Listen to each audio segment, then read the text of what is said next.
Welcome to Scoli Sleep Stories. Before we begin, take a moment to get comfortable. Let the day soften around you and settle in for a calm documentary made for curious minds. If these stories help you rest, learn, or simply enjoy a quieter part of the day, please consider liking this episode and subscribing to the channel.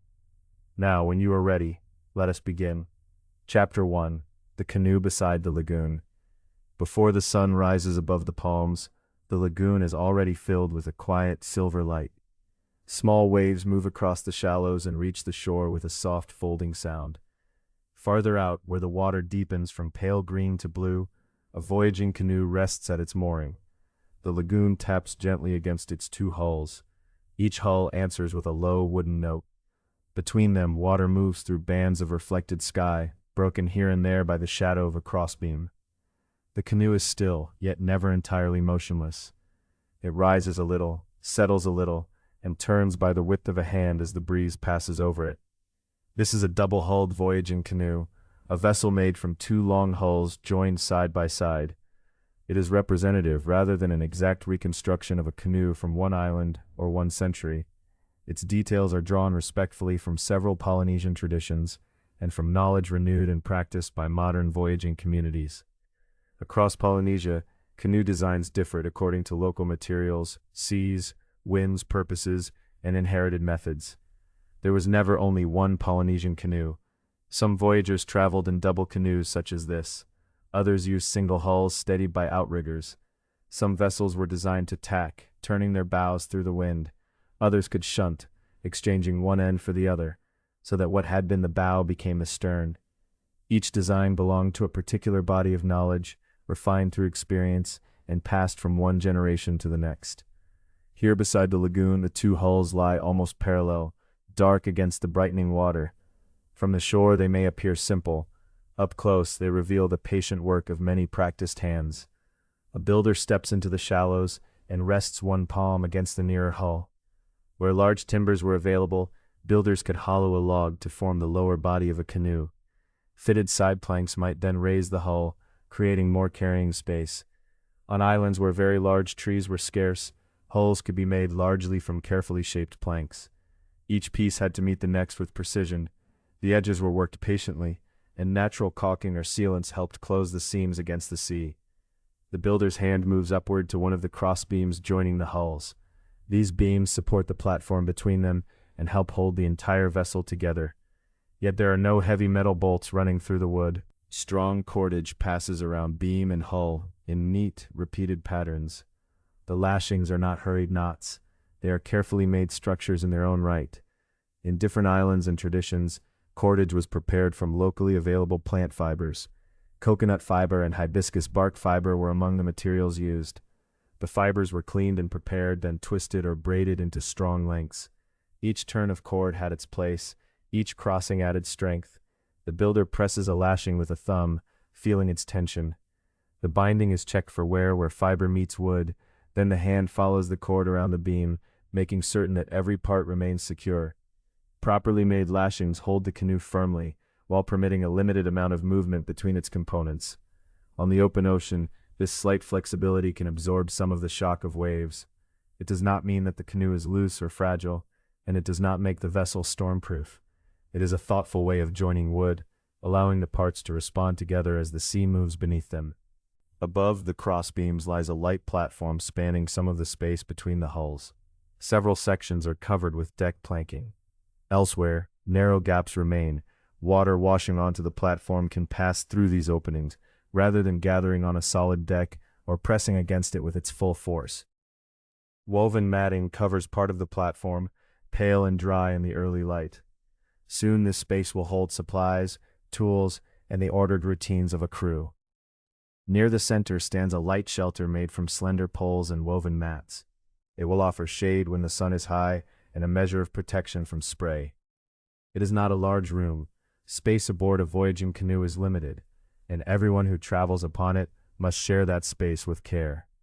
The mast rises above the platform. Beside it are booms and spars, the long pieces of timber that support and shape the sail. Lines of rigging descend toward the deck. Sheets, the ropes used to control the sail, are coiled where they can be reached easily. The sail itself remains furled. In many Polynesian traditions, sails were woven from pandanus leaves or other plant materials. The leaves were prepared in strips and joined with patient skill. Sail shapes varied greatly from place to place, as did their rigging and the ways crews handled them. In the growing daylight, the folded sail has the soft texture of a large woven mat. Its shadow falls across the platform.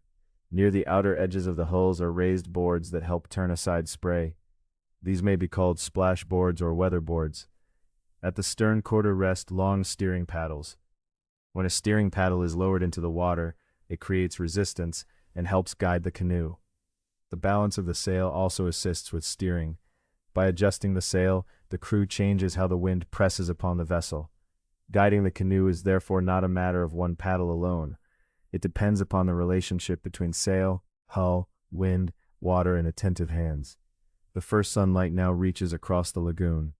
Shadows of mast and spars stretch over the platform and continue into the clear water below.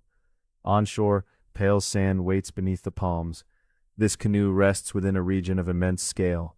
Polynesia is often described as a great triangle, with Hawaii in the north, Rapa Nui in the east, and Aotearoa, New Zealand in the southwest. Within that wide triangle are many islands and archipelagos, as well as many distinct peoples, languages, environments, canoe forms, and voyaging traditions. The first settlement of Western Polynesia took place roughly 3,000 years ago. Voyaging communities later expanded farther into eastern Polynesia, although scholars continue to study and debate the precise chronology and sequence. The distances were vast, but the Pacific was not an empty wilderness. It was a carefully observed world of winds, currents, swells, islands, fishing grounds, changing seasons, and remembered routes. Across it extended relationships between communities and generations. Canoes crossed this ocean for purposeful reasons.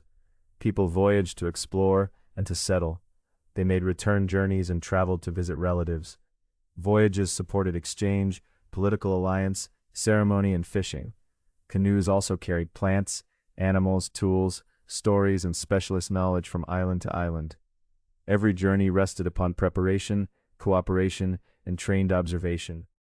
The navigator aboard this canoe will practice what is often called wayfinding. Wayfinding is skilled navigation through close observation, memory, and continual estimation rather than through charts or electronic instruments. Stars can provide directions. Winds, ocean swells, clouds, birds, and currents can contribute further information. No single sign tells the entire story. A skilled navigator brings many observations together, comparing what is seen and felt with knowledge learned over years. This is not mystical instinct. It is an exacting practice shaped by training, experience, sustained attention, and memory. For now, however, the canoe remains beside the lagoon. A hand smooths the woven matting. Another checks the long steering paddles. Cordage lies ready beside the mast. The lashings hold steady beneath the crossbeams, and the furled sail rests quietly against its spars.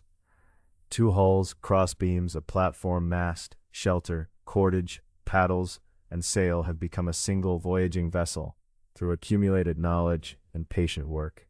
Each component has been shaped for a purpose. Each has been inspected and cared for. Together they form a craft ready to carry people beyond the shelter of the reef. The breeze moves again across the water. The canoe lifts and settles. Light gathers upon the woven sail and follows the smooth curve of the hulls. Then the stillness begins to change. From the shore comes the soft knock of a water gourd being set down. A bundle is lifted and passed toward the shallows. Bare feet move over pale sand. Quiet voices begin to carry across the lagoon, and a length of cordage is tightened one final time. The canoe is not yet moving, but it is ready to receive the voyage. Chapter 2. Preparing for the Ocean Road.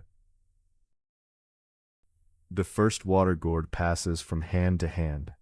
It is lifted from the sand, carried through the warm shallows, and received beside the canoe. Its shell has been cleaned, and its opening firmly closed. One crew member steadies it, while another makes a padded nest from woven fiber and folded leaves. Then the gourd is lowered into place, away from sharp edges and sheltered from salt spray. Another container follows, and then another.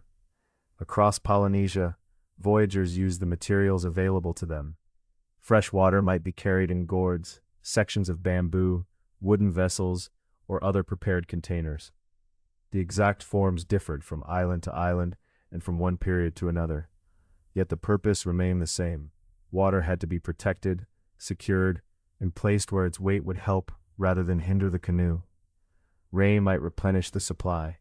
A passing shower could be caught on mats, leaves, or other surfaces and guided into waiting containers, but rain could not be commanded.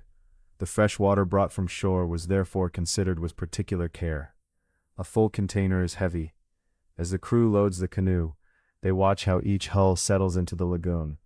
Weight must be shared between the two hulls and distributed from bow to stern. This establishes the canoe's trim, how evenly and effectively the vessel sits in the water. Too much weight toward the stern can make the canoe ride poorly.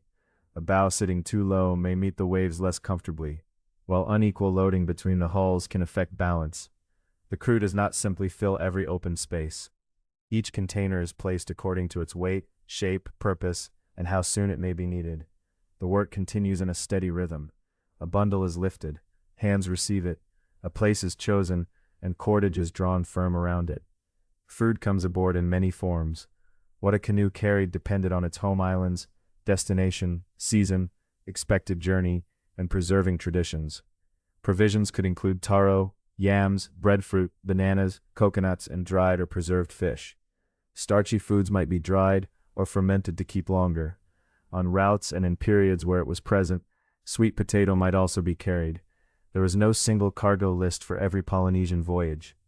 Leaf-wrapped bundles are placed where they will not be crushed. Dried fish is covered against spray and pests. Firm foods rest beneath delicate ones. Everything must be guarded from salt water, dampness low in the hull, and the sea's constant motion. Coconuts are tucked into secure spaces. Their hard shells protect food and liquid, making them useful aboard a canoe. Yet coconut liquid is not a complete substitute for a planned supply of fresh water. Frequently needed objects remain close at hand. Food for the first part of the journey need not be buried beneath later provisions. Fishing lines must be reached without unfastening half the cargo, and repair materials must be found even in darkness or rain. Near the working area lie fish hooks and lines, spare fiber, and cordage of different thicknesses. Piercing tools or needles for sail material are kept with prepared repair fiber. Adzes and carving tools are wrapped to protect their edges. If a fitting wears, a lashing loosens, or a sail tears, the crew has the means to care for the vessel, far from shore. Some voyages carried more than provisions for those aboard. A canoe bound for settlement, or to support another community, might carry seeds, cuttings, seedlings, cloth-making plants, and tools for beginning work after landfall. On some routes and in some eras, domestic animals such as chickens or pigs might travel too. Such cargo was never identical everywhere. Each load reflected a particular place and intention. A fishing expedition, a visit between relatives, a journey of exchange, and a voyage of settlement required different preparations. The bundles now being loaded were chosen for this crossing, their contents discussed long before they reached the beach. At the platform stands the navigator, helping to judge the canoe's balance. Trained to guide the voyage through remembered directions and constant observation, this specialist is also a crew member, sharing the patient work of preparation. At the navigator's suggestion, a water container is shifted. One person prepares a new padded place while another loosens the binding. The heavy vessel is lifted, passed carefully, and secured again. The hull rises slightly where it had rested low. Another bundle is drawn toward the center, and everyone waits while the canoe settles. Small ripples move beneath the crossbeams. The crew watches the line of each hull against the water. At sea, heavy provisions or water containers may be moved again if the trim needs adjustment. On a moving canoe, such work must be deliberate. One person prepares the new place, another frees the load, and the object is passed securely rather than dragged across the platform. The navigator's knowledge is specialized, but the canoe depends upon the whole company. Some hands will manage the sail, while others steer with long paddles. Crew members will watch the horizon, bail water, inspect lashings, prepare food, and care for provisions. Lookouts will notice cloud forms, birds, changes in the sea, and distant signs that might otherwise pass unseen. This shared attention is already visible. One person examines a knot, another checks the covering over a fur bundle. Someone tests a water vessel to make certain it cannot roll. A path remains clear beside the mast, and the working spaces near the steering paddles stay open. The last objects come aboard. Personal belongings are modest, wrapped against dampness. Nothing is left loose where it might roll beneath a foot, strike something else, or disappear between the crossbeams. Knots are checked by touch. Covers are drawn over vulnerable stores, and tools are placed where practiced hands can find them. There is no ancient record giving one exact water ration for every canoe, nor a universal measure for every food. Preparation did not follow one fixed list across all islands and eras. It was practical, accumulated knowledge. The crew considered the route, the people aboard, the likely duration, and the uncertainty of an ocean crossing. Then they arranged the load so the canoe could move well. The rhythm of work gradually slows. A final bundle is passed from the beach. It is inspected and fitted into its prepared space. Fiber cord is looped around it and tightened. A hand tests the fastening twice. At last the chain of passing hands comes to rest. The canoe sits lower in the lagoon, its two hulls evenly burdened. Fresh water, food, tools, fishing gear, repair fiber, and personal bundles have found their places. The platform remains orderly and ready for the work ahead. Nothing presses against a fragile container. Nothing blocks the routes needed for steering or handling the sail. The canoe is heavier than it was at dawn, yet it rests evenly upon the water. For a brief moment, everyone pauses. The breeze stirs the coverings. Water sounds softly against the hulls. Beyond the canoe, the lagoon reaches toward the reef, beneath the open sky. Then the shorelines begin to loosen. Within the lagoon's familiar tapping comes a new motion. The loaded canoe lifts, settles, and turns slightly from the beach. The first quiet movement toward the reef passage has begun. Chapter 3. Leaving the shelter of land. The shorelines slip free, one after another, and are gathered into neat coils. Along the platform, hands settle into familiar places. One crew member tends the sail lines, another stands near a steering paddle. Others remain ready to shift their weight, adjust a bundle, or help guide the canoe away from coral if needed. No movement is hurried. In the sheltered lagoon, the voyage begins almost quietly. At first, the village remains close. Figures stand beside the water, and their voices carry across the smooth surface. The calls are warm and measured. They mingle with the soft creak of lashings and the gentle sound of water against the hulls. Then the sail begins to fill. Its woven surface curves beneath the wind, and the canoe gathers a little more speed. Ahead lies the reef passage, where the enclosed lagoon opens into the greater sea. To someone unfamiliar with the island, the passage might appear to be a simple break in the reef. To those who know it, it is a changing road. Its safest course depends on the tide, the current, the direction of the waves, and the position of coral beneath the surface. Even the angle of the sunlight matters. When the sun lies low across the water, bright reflections may conceal shallow places. Under clearer light, differences in depth can appear as patches of pale sand, translucent green, dark coral, and deeper blue. The passage may look slightly different at each hour, as light and water move across it. The crew has waited for suitable conditions. Now they follow the known path. Near the passage, the water grows livelier. Small waves gather where the ocean meets the reef. Their white edges fold and dissolve over the coral. The canoe is guided between them not by force but through patient adjustments. A steering paddle dips, presses, and rises. The canoe turns a little. The sail is eased, then drawn in again. The line that controls the angle of the sail is called a sheet. By letting the sheet out or pulling it closer, the crew changes the way the sail meets the wind. A sail is not merely raised and then forgotten. Its angle and shape must be tended as the wind shifts and the canoe changes direction. Those handling the sail listen for instructions, but they also feel the pull of the wind through the line. A tightening sheet carries information into the hands. A sudden easing carries information too. With practice, small changes can be felt before they become obvious to the eye. As the canoe moves through the passage, several crew members look ahead. Others glance down into the moving water. Each person's attention adds to the whole. The two hulls lift over a rolling wave and settle again. Cargo remains firmly tied beneath its coverings. Water containers, food stores, tools, and personal bundles stay in their chosen places, leaving open paths for steering and sail handling. Balance is part of the work. The placement of crew and cargo affects how the hulls meet the water. If too much weight gathers on one side, or too far toward one end, the canoe will sit differently. A quiet word passes along the platform, and two people move a short distance. The canoe settles more evenly. A woven mat is tucked closer to a bundle. A loose coil of line is shifted away from moving feet. These are small actions, but together they keep the vessel orderly and balanced. Then the reef begins to fall behind. The water changes by degrees. The pale floor of the lagoon disappears beneath the hulls. Translucent green becomes a richer blue. The short, broken waves around the coral give way to the wider breathing of the ocean. The canoe rises gently along the face of a swell. For a moment, it rests upon the rounded height. Then it glides down the other side. Behind the canoe, the island still stands clear. The navigator turns to observe it. At the beginning of a voyage, landmarks astern can help establish direction. Two remembered features may be kept in alignment behind the canoe.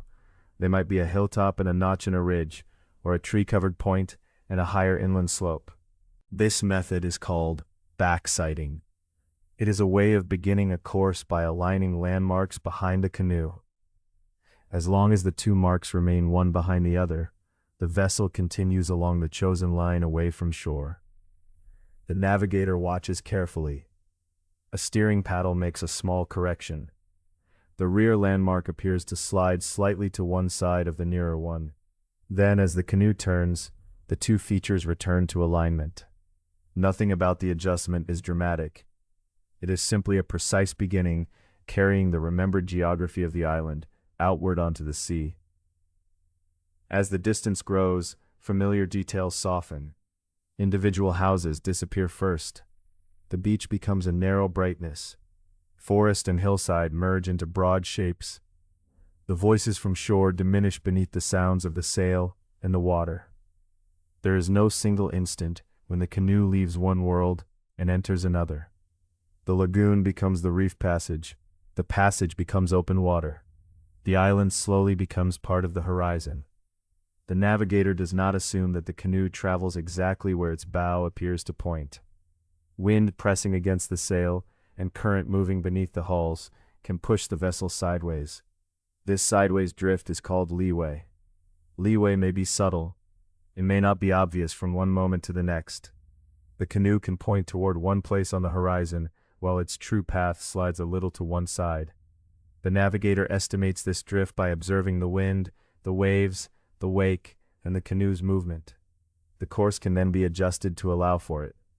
Steering is not simply a matter of aiming the bow. It is an ongoing comparison between the canoe, the moving sea, and a remembered direction. For a while, the aligned landmarks remain useful. Later, when the island has become too low or hazy for careful backsighting, another guide can take their place. A low sun may mark a clear direction along the horizon. Near evening, a newly rising star may provide another reference. The voyage passes gently from one guide to the next. Ridge gives way to sun gives way to star. The rising star takes its place within the remembered patterns of the sky. Meanwhile, the crew begins to settle into the motion beyond the reef. Open ocean swells are often longer and more regular than the short broken waves found near coral and shore. At first, each body responds to every rise and dip. Knees bend. Hands find a secure rail or line. Steps are placed with care. After a time, the movement becomes expected. The canoe climbs, pauses, and descends. Another swell follows with a similar rhythm. The motion is never entirely still, yet it begins to feel steady. Duties will alternate with periods of rest, though no single ancient watch schedule can be assumed for every island tradition, crew, or voyage. Exact arrangements are not well documented as one universal pattern.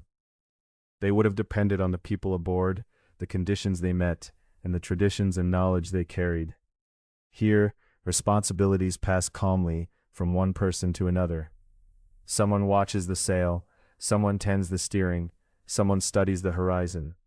Those who are not immediately needed sit near their assigned places, conserving strength while remaining ready to help. The island is now a low line behind them, but it has not stopped offering information.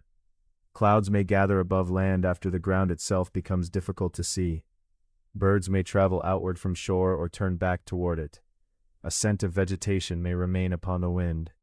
Swells altered by an island or reef may send faint reflections across the water. No single clue needs to stand alone. Each can be noticed and considered beside the others. These voyages were not simply blind departures into an unknown void. They began with seasonal knowledge, remembered routes, and close observation of winds, currents, skies, and seas. Even an exploratory voyage began with preparation, teaching, and careful attention. The Pacific ahead was vast, but it was not without pattern. By late afternoon, the long swell has become familiar beneath the hulls. The sail holds its patient curve. The steering paddle keeps a measured rhythm. Behind the canoe, the island rests close to the horizon. Around it, sea and sky open into broad, quiet distances. Attention now turns inward as well as outward. Mats are placed where they can be reached. Tools remain secured. Cups, coils of line, and personal bundles are checked once more. Hands learn the small pathways between mast, cargo, shelter, and steering place. The shore continues to recede. The course has been established. Between the two hulls, the ordinary routines of life aboard the canoe begin. Chapter 4. A Day Aboard the Canoe. The first full morning at sea begins without a bell or a spoken command. Light gathers slowly along the eastern horizon, turning the clouds pale gray, then soft gold. The canoe rises upon a swell, pauses at its crest, and settles into the hollow beyond. Lift, pause, descent. The rhythm has continued through the night. Now it becomes the rhythm of the day. Those who kept the last watch remain attentive, while others emerge from their resting places. Arrangements differ among canoes, islands, eras, and traditions. On some voyaging canoes, light frames and woven coverings provide shelter from sun and spray. Aboard the modern voyaging canoe Hokulea, narrow sleeping areas lie within the hulls beneath canvas covers. They offer a sensory impression of how confined rest at sea can be, though they do not show exactly how every canoe of an earlier time was arranged. Whatever the design, room is limited. A person may rest close to supplies, cordage, tools, and the curved inner wall of a hull. Muscles feel stiff after hours in a narrow place. Sleep is interrupted by the canoe's motion, by changing watches, and by the quiet sounds of work above. Yet even broken sleep has value. Each person takes rest when the voyage allows. Morning work begins with inspection. A crew member checks the lashings that bind the canoe together. Strong lengths of cordage secure cross beams to hulls and fittings to the platform. Fingers follow the fibers, feeling for looseness, chafing, or damage. Another person looks over the sail and the lines used to control it. Knots are examined. Coils are returned to their proper places. Someone bails water from a hull. The container dips, fills, rises, and empties over the side. Dip, lift, pour. A little water inside a working canoe is ordinary. Spray comes aboard when a hull meets a wave.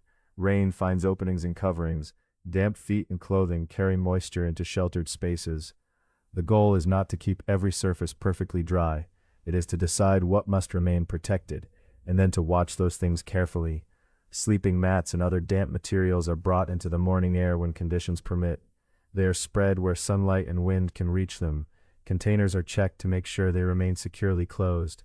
Food stores stay wrapped and sheltered from salt water. Tools that might suffer from continual dampness are wiped and returned to protected places. Fresh water receives particular care. Every cupful has traveled from land, and no one treats it casually.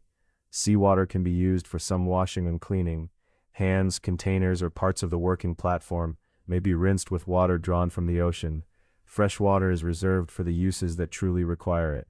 A cup is passed with attention. Each person takes what is needed without waste, then makes certain the container is secured again. Food aboard the canoe is practical. Preserved and ready-to-eat provisions reduce the need to cook over an open flame.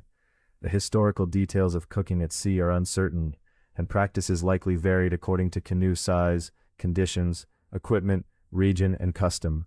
Preparing a fire aboard a moving canoe would not be the same as preparing one on sheltered land. The morning meal may therefore be simple. Food prepared before departure is portioned out, along with carefully measured water. There is little need for ceremony. The crew eats while remaining aware of the sail, the steering, and the horizon.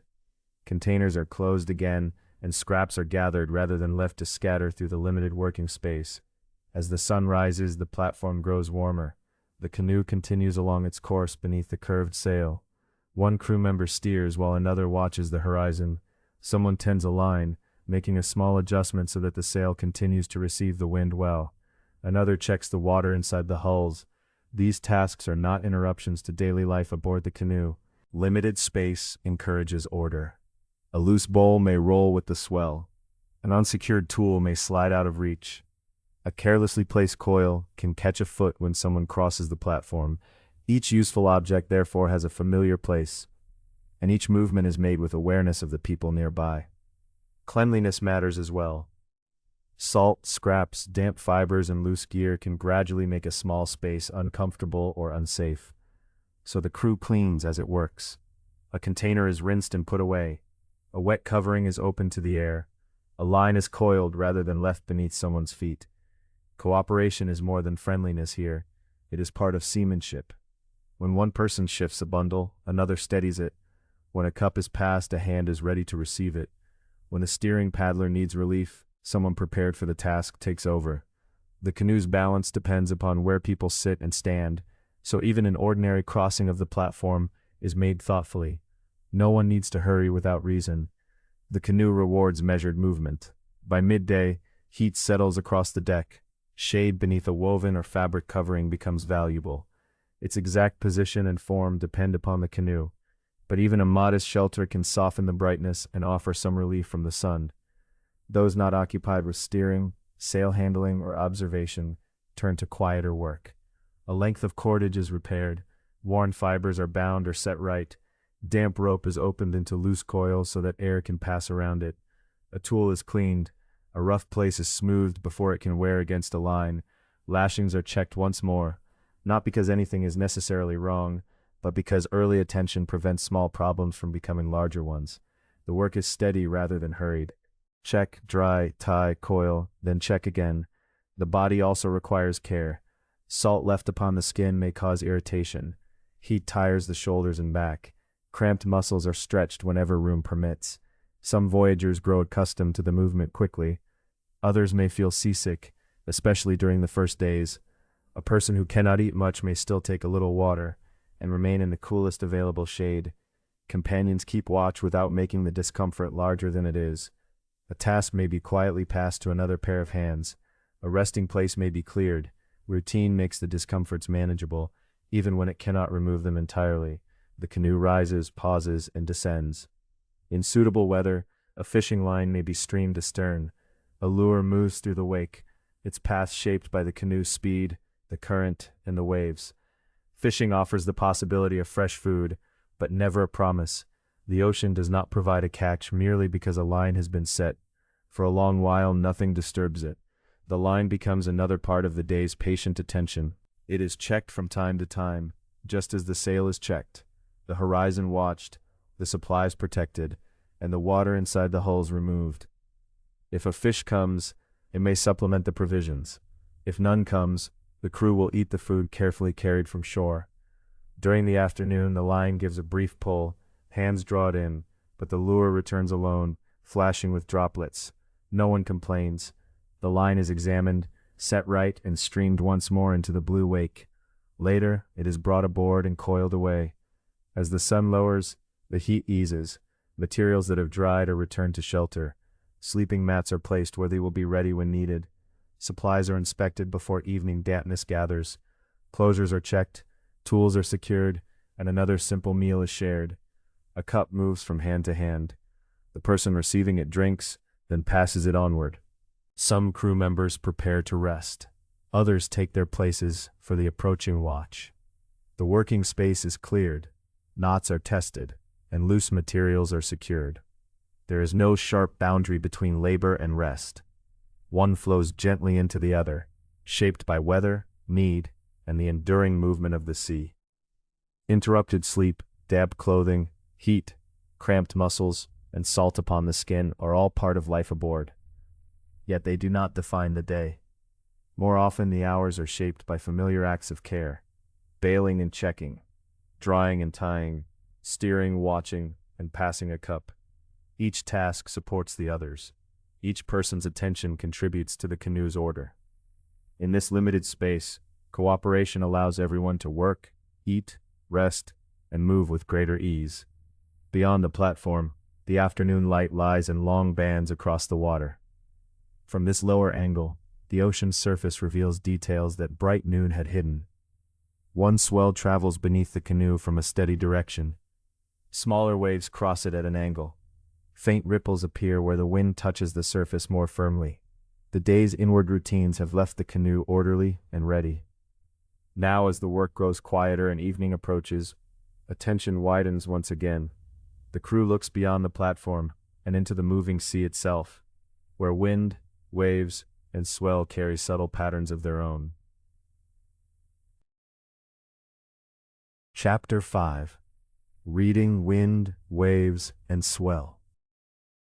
The canoe moves steadily through the warm afternoon, its two hulls rising and settling in a rhythm felt through the woven platform. Beneath the smaller movements of the surface, a longer motion passes under the vessel. The bow lifts, pauses, and lowers again.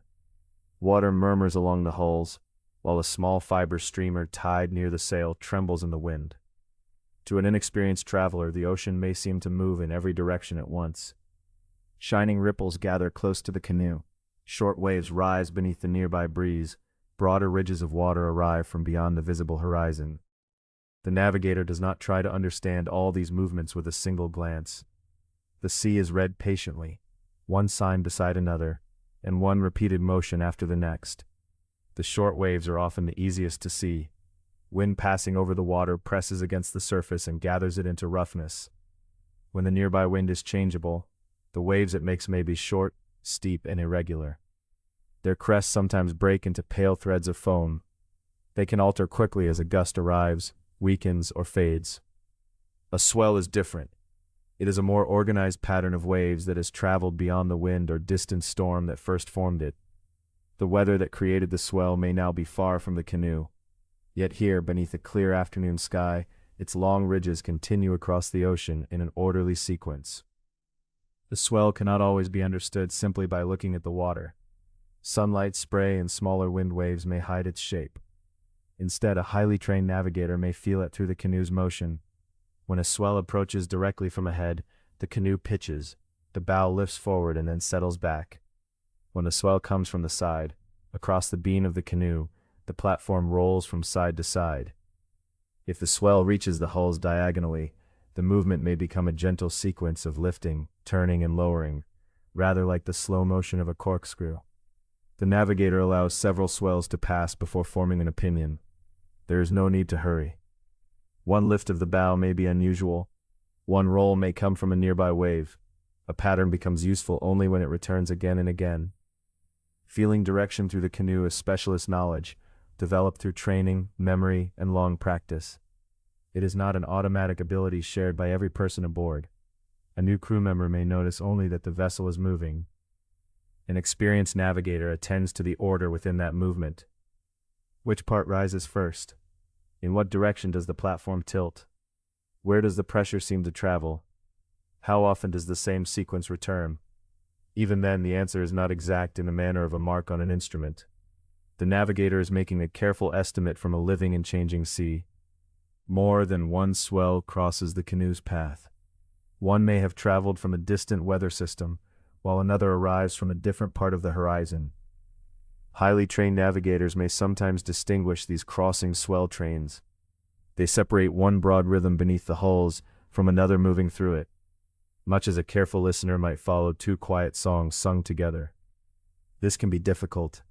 Nearby wind waves may cover the older pattern. Changing weather can produce a confused sea in which several movements overlap. When that happens, the navigator does not pretend that uncertainty has disappeared. The swell is compared with other signs whenever possible. The wind offers several of these signs. Its direction can be sensed upon salt-damp skin, cooling one cheek more than the other. It can be observed in the curve and pressure of the sail, in the pull of the lines, and in the small ripples spreading across the sea. Clouds are watched as well. Their motion may be noticed and remembered, even when the air above is not moving in quite the same way as the wind around the canoe. Near the mast, the little fiber streamer continues to tremble. Sometimes it stretches almost straight. Sometimes it flickers, falls slack, and rises again. It is not a perfect pointer. The canoe's own movement affects how the breeze is felt, and air may curl around the sail. Still, the streamer adds another piece to the navigator's growing understanding. Small pennants, loose fibers, the behavior of the sail, cloud movement, ripples, lines, and the touch of air upon the body all reveal something about the wind. None of them speaks alone. The navigator also remembers the weather of recent days. A steady wind may have built a familiar swell. A change in clouds and breeze may suggest that the pattern will gradually shift. Swells are not permanent compass lines laid across the Pacific. They can weaken, strengthen, or turn as weather systems change. A swell that offered a useful reference earlier in the voyage may become less reliable later. So the navigator continues to compare. The body feels the canoe rise. The eyes follow the low clouds. The skin senses the cooling wind. The fiber streamer trembles beside the sail. Currents add another layer to this careful work. A current is a broader movement of water, and it may carry the canoe slightly aside, even while the bow remains pointed along the intended course. Unlike a breaking wave or a bending sail, a current can be difficult to see directly. Water passes beside the hulls, but that alone does not reveal how the larger body of the sea is flowing. The current's influence is estimated through accumulated experience and through differences between what was expected and what is later observed. Perhaps after many hours, the direction of the swell seems different in relation to the canoe. Perhaps the rising sun, a remembered star, or later signs of an island appear farther to one side than anticipated. Such differences may suggest that a current has changed the canoe's actual progress. Once again, no single clue gives a complete answer. The navigator does not receive one exact reading from the sea. Direction emerges through comparison, and the best estimate is built from several signs. As afternoon turns toward evening, the sunlight lowers and softens. Shadows lengthen beneath the lashings and across the woven platform. The bright path upon the water narrows toward the western horizon. With the hard glare of noon fading, the crew can look outward more comfortably. Sunrise and sunset are especially useful directional references, because the sun is then close to the horizon. Its position can be related to a remembered direction around the wide circle of sea and sky. The place where it rises and sets changes through the year, so the navigator considers the season and the remembered route. Yet when the sun nears the edge of the ocean, it provides a clear reference against which the wind and swell may be checked. The long swell continues beneath the smaller ripples. The canoe lifts from the bow and settles again. A second pattern crosses from the side, adding a slight roll to the platform. The fiber streamer leans into the cooling wind. Salt dries gently upon the skin. The navigator observes every sign without haste. The low sun agrees broadly with the remembered course. The wind has shifted only a little. The persistent swell remains useful, though it is neither permanent nor fixed. The possible influence of current is held as an estimate, rather than treated as certainty. Together the signs offer the best understanding available. It is not a perfect reading, and it does not need to be. It is a practiced and thoughtful judgment, renewed as the canoe moves onward. The sun descends until only a warm band remains along the horizon. Above it, the sky deepens slowly from gold into clear blue. The surface of the Pacific grows darker, though its long motions continue beneath the canoe, just as they did in daylight. The bow rises, the hulls settle, the fiber streamer trembles once more in the evening air. Then, within the same wide circle where sunlight, wind, waves, and swell have offered their guidance, the first bright evening star appears. Chapter 6. The Rising Star Compass. The first bright point rests low above the western sea. It may be a star, or perhaps one of the visible planets that move slowly among the stars. For the navigator, its value begins with careful observation. It has appeared in a known part of the horizon, close to the place where the sun has just descended. For a little while, before it follows the sunlight from view, it offers another clear mark against the darkening sky. Around the canoe, the horizon forms an unbroken circle. In daylight, that circle may seem almost empty, but the navigator does not see emptiness. Every part has meaning. There are places associated with the rising and setting sun, with familiar winds, and with swells arriving from distant weather. There are places where particular stars emerge from the ocean, and other places where they descend toward it. This remembered circle is sometimes called a star compass. It need not be a physical object carried aboard, with a needle or painted markings. It is a compass held in memory, a carefully learned arrangement of directions around the horizon. Stars rise and set in characteristic sectors of that circle. A navigator memorizes these positions and connects them with routes, islands, winds, and ocean swells. The knowledge grows through repeated nights of observation. An apprentice may sit beside an experienced teacher and name the sectors, stars, and courses again and again, until the pattern of the sky becomes as familiar as a path near home.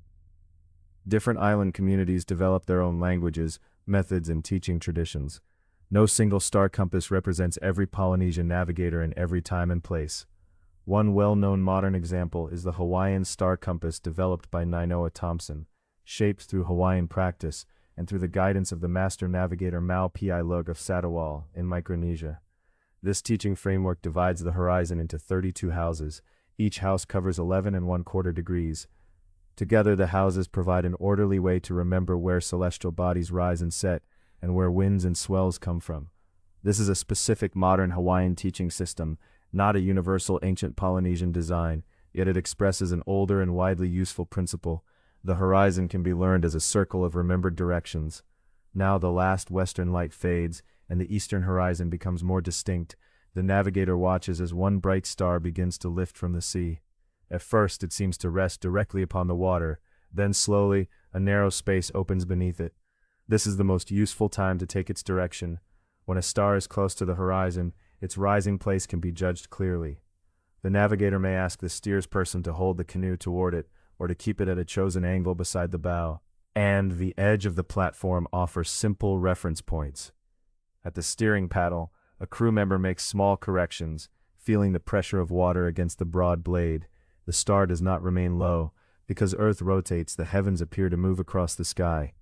A star rises roughly 15 degrees higher in an hour, though its path appears at a different angle according to latitude. Once the star has climbed far above the horizon, its original rising direction becomes harder to judge. The navigator does not continue to follow it without thought. Instead, another star may take its place. Some stars rise from similar sectors at different times. One can guide the canoe while it remains low, and then a later star can succeed it. The course is maintained through a quiet sequence. A star rises, serves as a clear marker, and climbs. Another appears in the proper part of the horizon and becomes the next reference. Near dawn, the brightening sky and the place of sunrise will offer new guidance. The moon can also mark direction, provided the navigator understands how its rising and setting positions change through its monthly cycle. Bright planets may serve as temporary references. Sunset and sunrise remain useful, while wind and swell continue to support the reading. None of these signs stands entirely alone. The canoe moves through one connected world of sea and sky, and the navigator considers the signs together. Above the mast, more stars become visible. The Milky Way stretches across the darkness in a pale and richly crowded band. Far from the lamps and fires of land, it can appear wonderfully clear. Yet it is not one simple road pointing toward every destination. Its position changes through the night and through the seasons. Like every other feature of the sky, it must be understood within a larger body of knowledge. Certain stars have particular value in particular regions. Hokulea, known in English as Arcturus, passes nearly overhead at the latitude of Hawaii. Its high path has important cultural and navigational associations there. A voyager approaching those latitudes may learn something from the way Hokulea crosses the sky, though no star alone announces an exact location. Farther north, Polaris marks the northern direction in the northern hemisphere. Unlike stars that sweep broadly across the sky, it seems to remain in nearly the same place. It lies close to the direction of Earth's northern rotational axis. Its height above the horizon also carries information. As a voyager sails south, Polaris appears lower. South of the equator, it drops below the horizon and can no longer be seen. In southern skies, the Southern Cross can help a trained observer recognize the direction of south. its apparent height changes with latitude, providing another useful clue. Yet these observations do not place a neat point upon an invisible chart. The sky offers direction, along with some information about latitude or distance north or south of the equator. It does not usually provide an exact location. For that, the navigator must continue an inner account of the voyage. This process is often called dead reckoning. Despite the unfamiliar name, its principle is straightforward. The navigator remembers the direction traveled, estimates the canoe's speed, considers how much time has passed, and allows for current, sideways drift, and every change of course. If the wind weakens, the distance covered may be less. If a current carries the canoe to one side, the estimated position must shift. If the crew changes course, even for a time, that turn and its duration must also be remembered. The navigator carries this changing estimate from watch to watch and from day to day. It is a disciplined understanding, revised whenever new evidence appears. Swells can continue to be felt when clouds conceal the sky. Sunrise checks the course at dawn. Later, birds, clouds, drifting vegetation, and other possible signs of land may refine the navigator's understanding. There is no single moment when all uncertainty disappears. Instead, there is a long succession of observations, comparisons, and remembered adjustments. The course is renewed as the canoe moves. The vessel therefore travels both across the ocean and across a remembered field of relationships. Behind it lies the island of departure. Ahead lies the intended island, still beyond sight. Between them, the navigator holds an estimate of direction and distance, adjusting it gently as the hours pass. The eastern star has now risen well above the water. It no longer seems to touch the horizon, and its reflection no longer trembles close to the sea. Its original rising place is becoming more difficult to hold with precision. The navigator looks lower, and slightly to one side, where another familiar point is appearing. It rises from a known sector of the horizon. The steersperson shifts attention toward it, without disturbing the calm rhythm of the paddle. The bow rises upon a swell, pauses, and settles. The dark sail leans into the night wind. Water moves softly between the two hulls, while the lashings and platform answer with small, familiar sounds. Around the canoe, the fuller night sky opens. The crew speaks softly as the alternating watches begin. The course remains held within wind, swell, memory, and the turning heavens. And without haste, one guiding star gives its place to another. Chapter 7. Watches beneath the night sky. One guiding star quietly gives its place to another. The change is unhurried. The first star has climbed too high to offer the clearest direction, while a second rests nearer the horizon.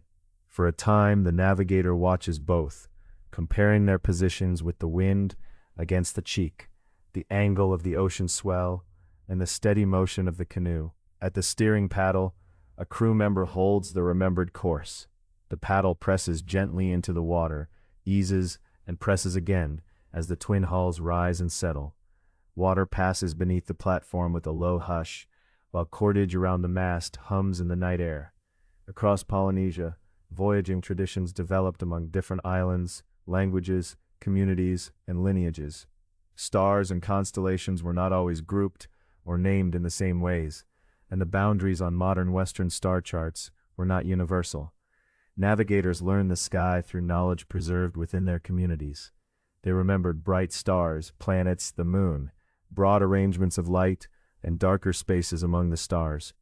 A familiar curve, a line of points, or an opening beside the Milky Way could help a trained observer recognize one part of the sky.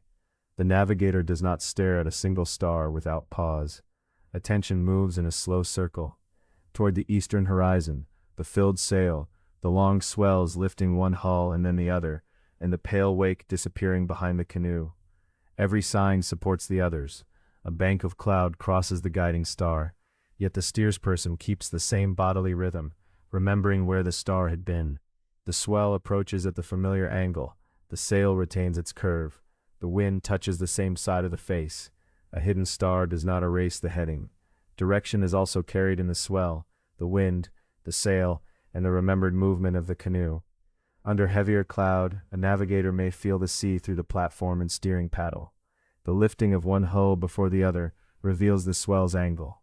The pull of the sail, the sound of water, and the canoe's gentle rolling add further information. The canoe itself becomes part of the observation. Its motion carries the shape of the sea into the bodies of those aboard. Soon the cloud passes. The star appears farther along its nightly path. The navigator compares it with the remembered direction. The canoe remains on course. When the watch changes, another crew member comes quietly to the steering place. A handover is more than passing a paddle. It is the passing of a living description. The star is there, the first steersperson says softly. The swell comes against this side. The wind has held steady. The next person looks, feels, and waits through several rises of the hulls before taking the worn wood. The first remains nearby while the rhythm becomes shared. The bow rises, the sail draws, and the swell passes beneath the canoe. When these sensations form one pattern, the handover is complete. Such knowledge was learned over many years. An apprentice observed experienced teachers and practiced in familiar home waters before being trusted with longer passages. Star paths, winds, seasonal patterns, islands, reefs, and ocean swells all had to be held in memory. Practice gave spoken lessons depth. A learner might name a direction correctly on shore, then discover at sea how clouds, canoe motion, and a changing breeze made it harder to hold. Knowledge had to become recognizable through sight, sound, balance, and touch. Correction was part of learning. An experienced navigator might point out a star mistaken for another, a long swell concealed beneath shorter wave, or a tendency to steer too far to one side. Through repeated voyages, memory joined bodily experience. Gradually, the learner understood what to observe and how much confidence to place in each sign. Memory here is active, not merely a list recited without change.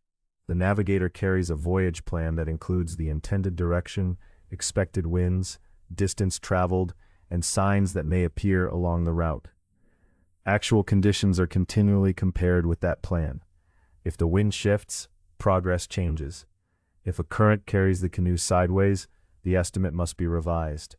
If cloud hides the sky, more attention may be given to the swell and sail.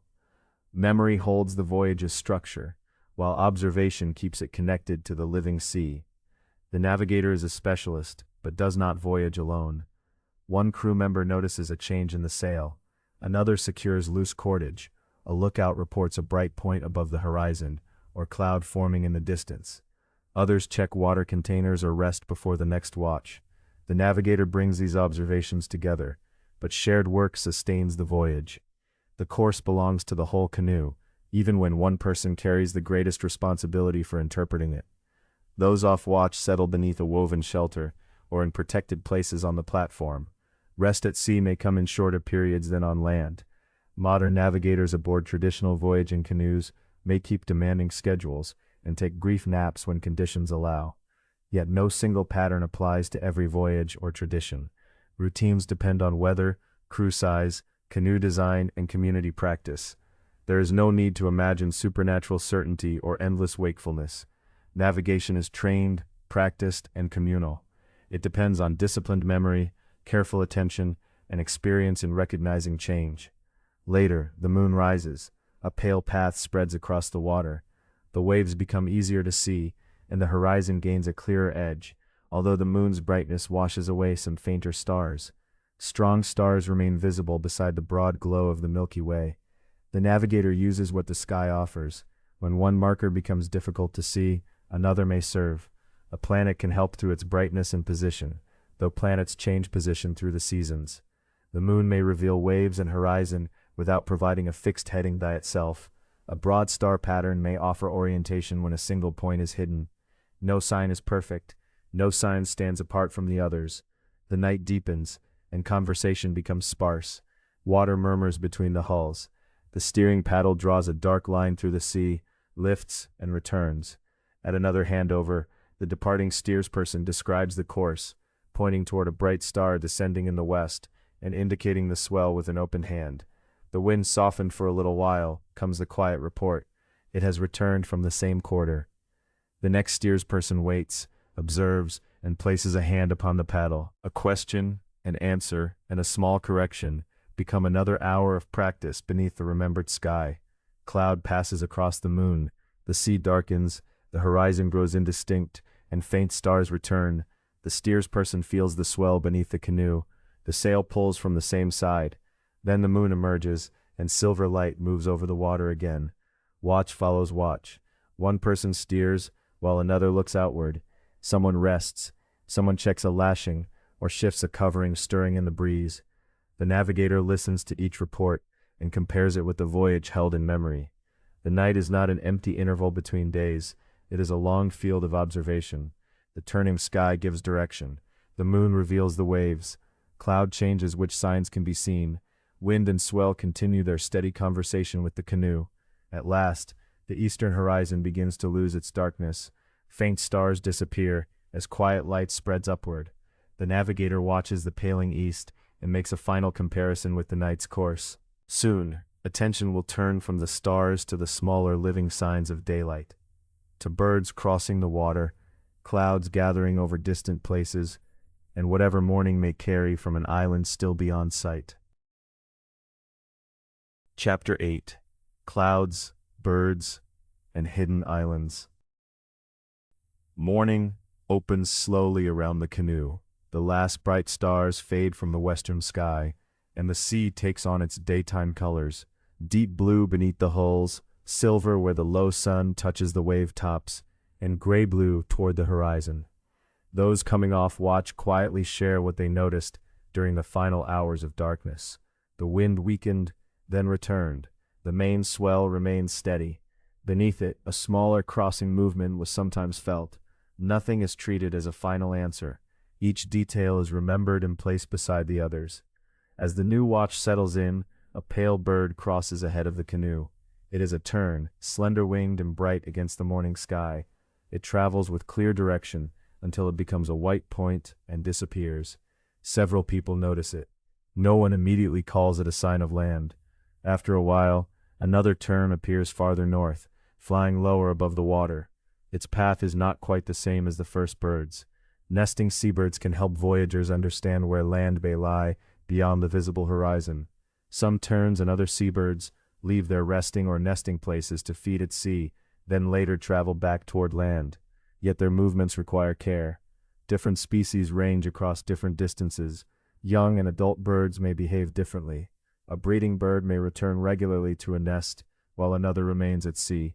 Weather, feeding conditions, and time of day can all alter a flight. A bird is not an arrow placed in the sky. It is a living creature, attending to its own needs. The navigator asks which way the first tern flew. One crew member points, another describes the lower path of the second. Their observations are compared with the hour, wind, and canoe's course. Then the conversation rests. There will be more sky to watch. This patient use of signs is sometimes called expanded landfall. An island is more than the visible line of its beaches, reefs, or cliffs. Its presence may influence birds, clouds, swells, currents, and water conditions across a wider area. Leaves and branches may drift from shore. Insects may be carried over the sea. Marine life may gather where water, reefs, and currents meet. Under a favorable wind, the scent of earth or vegetation may travel beyond the land. A canoe may therefore enter an island's wider field of influence, while the shoreline remains hidden below the horizon. Ahead, small clouds move westward with the wind. Most slowly change shape. Their bright edges spread, thin, and dissolve. One cloud, however, appears to rebuild in nearly the same part of the sky. The navigator studies it without staring continuously. Attention moves from cloud to sail, from horizon to swell, then back again. After half an hour, the cloud remains. Its upper portion has shifted, but new white folds have risen beneath it. High islands can encourage clouds to form as moist air rises along their slopes. The rising air cools, and some of its water vapor gathers into droplets. Such clouds may build repeatedly over the same area, while nearby clouds drift away. But a persistent cloud is not proof of land. Weather can also create stable clouds over open water. Notice, compare, wait, confirm, the navigator tells an apprentice. The underside of the distant cloud seems faintly brighter than the surrounding sky. Perhaps it is only the angle of the sun. Perhaps pale water lies beneath it. Atolls, lagoons, reefs, and light-colored seafloors can sometimes reflect brightness upward, changing the tone beneath a cloud. Darker land or green vegetation may create another appearance. Cloud color, however, also changes with sunlight, haze, rain, cloud thickness, and the angle from which it is seen. The apprentice watches for a time, then lowers her gaze to the sea without offering a conclusion. Closer to midday, a frigate bird appears high overhead. Its long wings remain almost still as it rides the moving air. Its dark, forked shape passes above the mast and continues across the blue. Frigate birds rest and nest on tropical islands, but they can range far over the ocean. Seeing one does not prove an island is near. Its direction may be noted together with the hour, weather, and wind, but its presence alone is not enough. A little later, a leaf turns beside the eastern hull. It is brown at the edges and green along the center. It rises on a small wave, shows its wet surface to the sun, then slips behind the canoe. A leaf, seed, or branch may have come from land. It may also have traveled many days in a current. Floating vegetation suggests a possibility, but it cannot give a certain direction or distance. Again, the crew notices, compares, and waits. Food is shared beneath the woven shade. The steering watch changes, and the new steersperson receives a quiet report on the wind, swell, birds, and cloud. The navigator also studies the water. Its color remains broadly blue, though sunlight and cloud shadow continually alter the surface. Near an island, water may change color because of depth, reef, lagoon, current, or material carried from shore. Currents may change the canoe's motion, and marine life may add another observation. Yet open water can also change in color and texture for reasons unrelated to land. As the canoe rises and settles, the navigator pays closer attention to the movement beneath the hulls. The main swell still approaches from its familiar quarter, broad and regular. Under it, another rhythm can sometimes be felt. A smaller ridge meets the canoe at an angle, passes away, and returns several moments later. Ocean swells can travel great distances. When they encounter an island, some energy may reflect from its shore or reef. Swells can also bend or refract around land. These effects may produce crossing patterns, disturbed water, or a quieter region sometimes called a swell shadow. The signs vary greatly. A steep island influences the sea differently from a low atoll. The swell's size and direction matter, as do reefs, currents, local winds, and the form of the land. The distance at which reflected or refracted swells can be noticed depends on the island, the sea, and the navigator's experience. There is no single rule for every place. The apprentice rests one hand lightly on the platform. Through wood and lashings, she feels the hulls respond. The broad swell lifts them together. Then a weaker motion seems to touch them from another direction. Not every time, she says, then continue listening. They wait through several long sets of waves.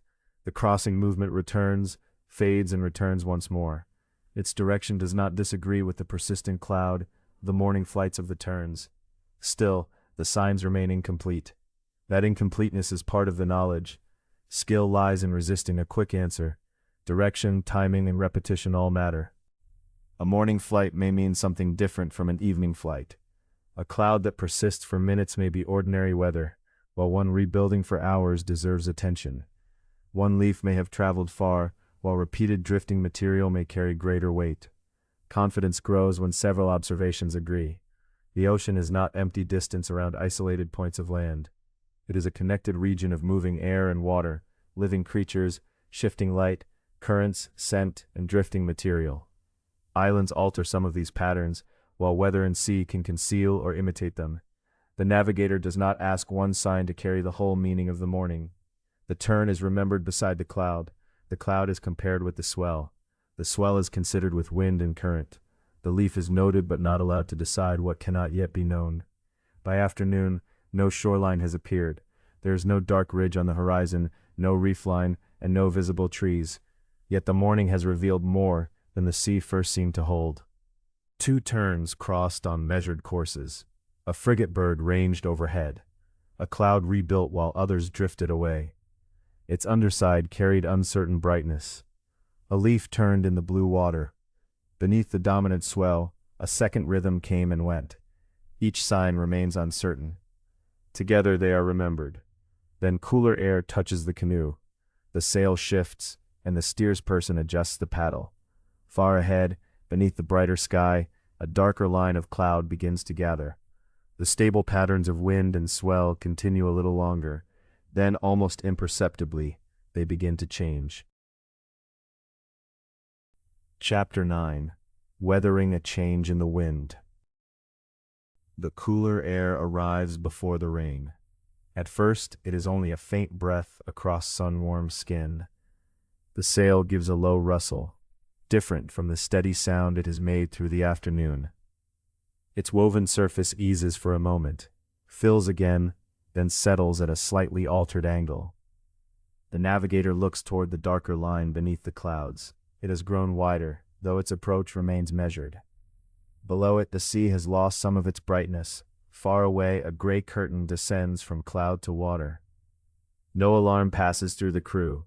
These signs are familiar. A moderate squall bringing stronger wind and rain may alter conditions quickly, yet it often announces itself to those who are paying attention. The darkening cloud, the cool air at its leading edge, and the changing voice of the sail all provide time to prepare. A quiet instruction is given. Hands move to the sheets, the lines used to control the sails. Other crew members attend to stored containers and tools. Lids are checked. Fishing gear is brought in. Loose cordage is coiled and secured. Woven coverings are drawn more closely across the hull openings, protecting the supplies below from rain and spray. Every movement is familiar and economical. The crew has practiced these tasks in fair weather, when there was time to learn their proper order. Now no one needs to rush. One person knows which basket must be tied down. Another knows where a water container might shift if the canoe begins to roll more deeply. Small objects are placed where they cannot slide across the platform or fall into the space between the hulls. Then the sail is reduced. On this canoe, part of the sail can be gathered toward its supporting mast or spar and secured. This is called brailing. Brailing lessens the area exposed to the wind without necessarily removing the whole rig. As the lines are drawn, the broad woven surface folds inward. Its full, rounded form becomes narrow, and its voice changes from a deep pull to a softer flutter. Voyaging canoes carried different rigs in different islands, eras, and traditions, so crews did not all follow one identical procedure. On a canoe with two sails, the crew might reduce or lower the aftersail first, quickly decreasing the total sail area. Another vessel might be handled differently. What matters is that each crew understands its own canoe. They know how its rig responds, where the greatest loads are carried, and how much sail is suitable for the approaching wind.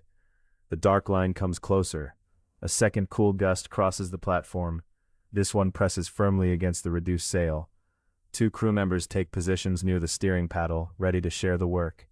Another watches the approaching water and studies the changing texture of its surface. The navigator looks not only toward the cloud, but along both sides of the canoe. Comparing the wind with the direction of the swell, weight is shifted carefully. A few people move toward the side in position that will help the canoe keep a good trim or balanced attitude in the water. Stores remain evenly distributed within the hulls, while the crew makes smaller adjustments with the placement of their own bodies. Then the rain reaches them.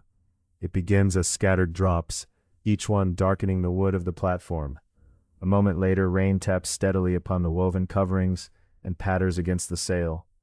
The sound gathers around the canoe without overwhelming it. There is rain above, the slap of short waves below, and the low creak and murmur of cordage carrying its load. The wind changes direction and strengthens. The steering paddles press against the water. Guided by steady hands, the canoe alters its angle so that the sail remains manageable and the hulls meet the waves well. These waves are no longer only the long, rounded swells of the afternoon. The local wind has begun to build smaller waves across them. They are shorter and steeper, with their crests set closer together. They strike the hulls with quick, hollow sounds. The canoe rises over them in a steady sequence, one hull and then the other, carrying the movement through the flexible frame. That flexibility is part of the vessel's strength. Cross beams, hulls, and platform are joined with strong lashings, rather than formed into a single, completely rigid structure. The cordage holds the parts securely while still permitting a small degree of movement. When the waves lift one hull differently from the other, the lashed construction can absorb some of the shock, rather than resisting every motion as one stiff body. Yet flexibility does not mean the lashings can be forgotten. Cordage may stretch. Salt water and repeated use may affect it. Where a line rubs again and again against wood or against another line, it may suffer chafe. Chafe is the wear caused by repeated rubbing. As the canoe moves through the rain, One crew member checks the nearest lashings by sight and touch. Fingers follow the wet cordage, feeling for unusual slackness. The rigging is examined where it bears against the spars. Nothing requires immediate repair, but the inspection itself is part of good seamanship. Care is not reserved for a moment when something has already failed. The strongest gust passes. Rain continues, dense and silver-gray around the canoe, but its sound becomes softer and more even. Short waves still knock against the hulls, though with less force than before. Beyond the edge of the covering, water gathers and runs away in clear threads. Only after the sail, rigging, stores, steering, and hull openings have been attended to does the crew make use of the fresh rain. A clean container is placed where runoff can be collected. Salt is rinsed from arms and faces. The water feels cool after the long warmth of the day, and for a little while the canoe carries the clean scent of wet fiber, damp wood, and fresh water. The gray curtain begins to thin. Light returns first as a pale brightness behind the rain. Then a strip of open sky appears beneath the retreating cloud. The drops grow farther apart, tapping lightly upon the coverings before stopping altogether. For a time, water continues to fall from the edges of the woven shelter. It trickles along the wood and flashes briefly in the returning light. The crew remains attentive, allowing the weather to pass completely before changing the sail again. The sea does not immediately return to its former pattern. Short waves remain upon the older swell, and the wind now comes from a different direction. The sail is not opened all at once, nor does the steersperson simply return the paddle to its earlier angle. A wind shift has changed the relationship between the canoe, the wind, and the water. The navigator must reassess them all. For several quiet minutes, the crew holds the reduced sail while the navigator studies the sea. The dominant swell is still present, but another pattern crosses it. The canoe has also made some sideways movement during the squall. Its path through the water cannot be understood merely by remembering the steering angle used before the rain. The navigator compares the swell beneath the hulls with the direction of the clearing cloud and the brighter horizon. The altered wind is felt against the face and heard in the sail. The movement of the canoe is considered as one part of a larger field in motion. Nothing is assumed. Each clue is observed again. At last the sail is gradually increased. The lines are eased with care. The woven surface opens, receives the gentler wind, and rounds into a firm, quiet curve. The steering angle is adjusted to suit the new relationship between wind and swell. Tools and containers are checked once more. Damp lashings receive another inspection for stretching, chafe, or damage. The coverings over the hull openings are eased where appropriate, allowing fresh air to reach the protected spaces below. Everything is returned to order, but only after the canoe has settled into its new course. Nothing has been dramatic. The squall came, the crew prepared, practiced hands carried out familiar work, and competence made the change orderly. Behind them, the rain cloud travels across the sea, softened now by distance. The short waves slowly lose their sharpness, while the longer swell resumes its calm authority beneath the hulls. Water continues to glisten on the platform, on the spars, and along the darkened cords of the lashings. Ahead, the horizon seems newly washed. Its line is clearer beneath the returning light, and the air feels fresh upon the skin. The navigator settles once more into the patient work of comparison, holding the remembered route beside the altered wind and swell. In that clearer light, attention turns again toward the signs that may be gathering ahead. Chapter 10. The Nearness of Land. The sea settles into long, even folds beneath the canoe. Behind the stern, the passing squall has become a distant gray veil, softened by sunlight. Ahead, the horizon lies clear and wide.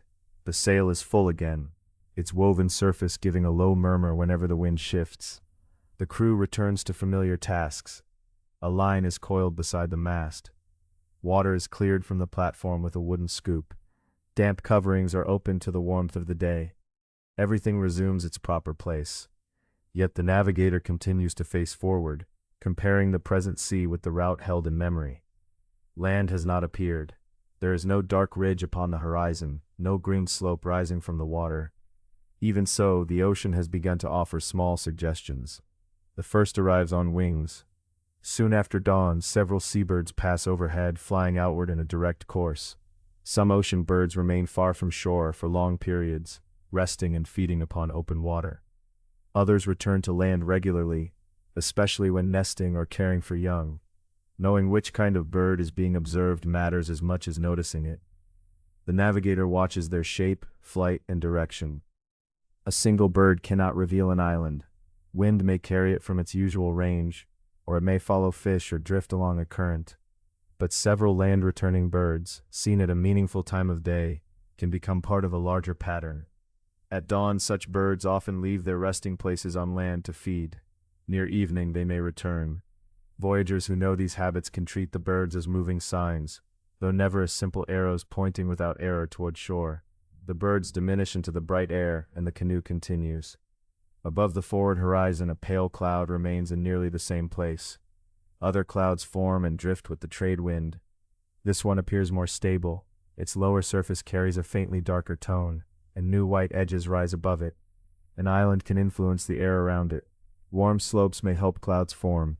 Moist air lifted over high land can cool and gather into a cap of cloud, even when the island remains below the horizon. Lagoons and shallow reefs can also affect the light beneath a cloud.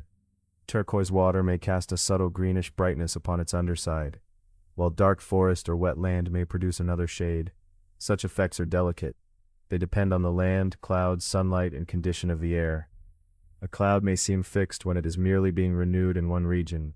A shadow beneath it may come from rain rather than land. The navigator does not decide quickly.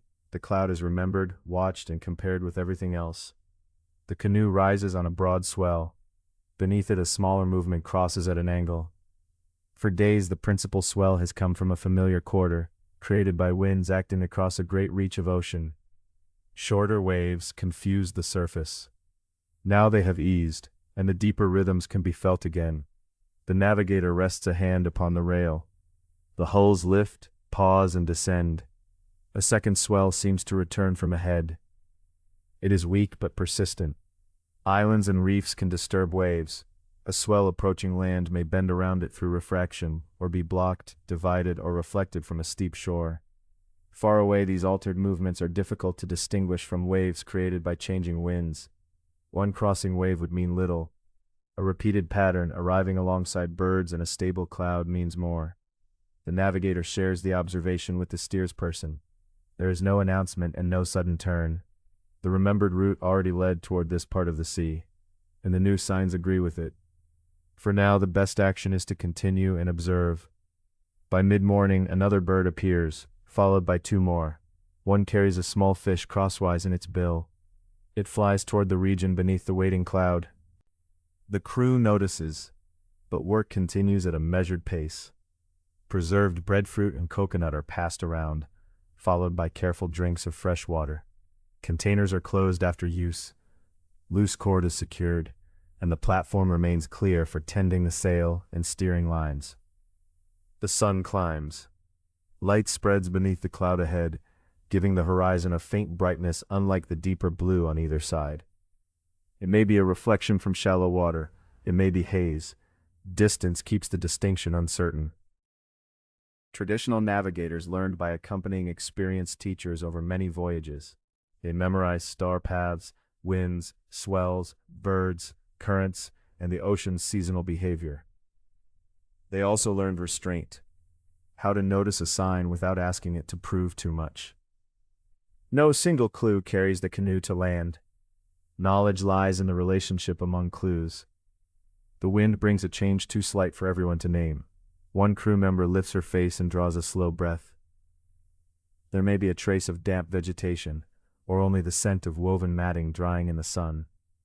Odors from land can travel over the sea, especially when wind has crossed forest, flowers, wet soil, or a lagoon. Their reach varies with direction, weather, and the strength of the source. The crew receives the scent with interest, but without certainty. As afternoon passes, the stable cloud grows wider. Beneath it, a low darkness appears and disappears where sea and sky meet. A distant island is not always first seen as a complete shape. It may begin as a tone that does not move like cloud, or a narrow interruption in the shining horizon. A steersperson does not chase it with a sharp turn. A canoe responding to every doubtful sign may wander from a sound course. Instead, the crew holds the direction indicated by the gathered evidence and by the route measured since departure. That route is not a line drawn on paper. It is a journey maintained in thought. The navigator has kept track of direction and distance while considering winds and currents. This continuing estimate is sometimes called dead reckoning, though the traditional practice is richer than the phrase suggests. Position is understood through remembered motion, where the voyage began, how long the canoe has traveled, how currents may have carried it sideways, and how each region of sea has differed from the last. Now the remembered route and the living signs begin to meet. Toward evening, more birds cross the sky. Their courses converge toward the same part of the horizon. The cloud remains, the reflected swell stays faint beneath the stronger rhythm, and the freshening wind again carries a mild, earthy difference. The navigator suggests a modest adjustment. The steering paddle turns just enough to align the canoe with the gathering signs. The sail is trimmed, one line drawn in, while another is eased, and the double hull settles onto its new heading. There is no need to hurry. If land is near, darkness does not require a blind approach. Reefs, shoals, and unfamiliar passages are best met with daylight and patience. The crew can reduce speed and remain offshore until the coast is clear. The sun lowers behind them, warming the platform with amber light. Ahead, the uncertain darkness seems firmer, though still too distant to name with confidence.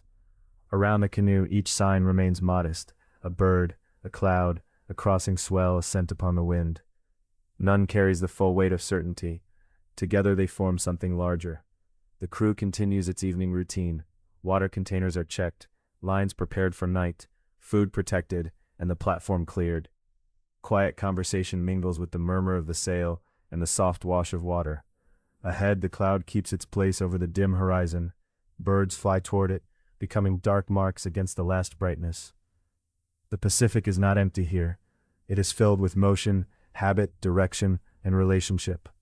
Land draws nearer, not through a single revelation, but through the patient agreement of many quiet things.